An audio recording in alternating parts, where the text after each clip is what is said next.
John's Bridge has a, quote, unknown level of risk of collapse if it gets hit by a large vessel. That's according to a new report by the National Transportation Safety Board. Well, Fox 12's McKenna Marks spoke to a bridge expert with the Oregon Department of Transportation about this new report. She's joining us live.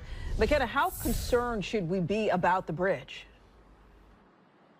Well, Riel, Nora, ODOT tells me that any bridge that has a large navigation channel, just like the one here at the St. John's Bridge, is at risk from those passing ships. But there is no need for concern just yet. However, this new report from the NTSB is a part of its ongoing investigation into the Francis Scott Key Bridge collapse.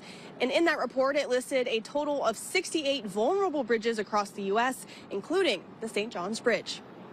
Many of us drive, bike, or walk across bridges every day. On Thursday, the National Transportation Safety Board, or the NTSB, released a new report following its investigation into the Francis Scott Key Bridge collapse in Baltimore. 6 people were killed in the devastating collapse that occurred after a cargo ship crashed into one of the bridge's piers. The new NTSB report lists 68 bridges across the U.S. that are at risk of collapse from a vessel strike. The Lewis and Clark Bridge in Washington, Astoria-Megler Bridge, and St. John's Bridge in Portland all made the list. Well, you know, it's an old, beautiful bridge. To be clear, just because these bridges are listed in the NTSB report doesn't mean they are guaranteed to collapse. Rather, the NTSB identified bridges that were designed before a specific list of guidelines were established and do not have a current vulnerability assessment. The St. John's Bridge was built back in 1931, well before these guidelines were set. The calculations are a thing that became, part of the code in 1991, and so the bridges that are from before that tend to not have been looked at that way. Ray Bottenberg, the state bridge engineer with the Oregon Department of Transportation, says that assessment will be conducted on the St. John's Bridge in response to the new NTSB report. That the NTSB is saying that for a very select group of bridges that they see the need for the states and the owners of those bridges to do these calculations.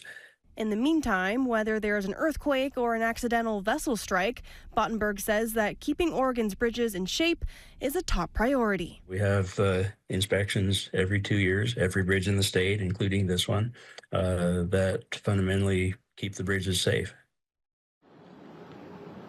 Maintaining a bridge is important, but it's also extremely expensive. Bottenberg says the repair work already happening here in Cathedral Park. As you can see, those white tarps over there on one of those pillars.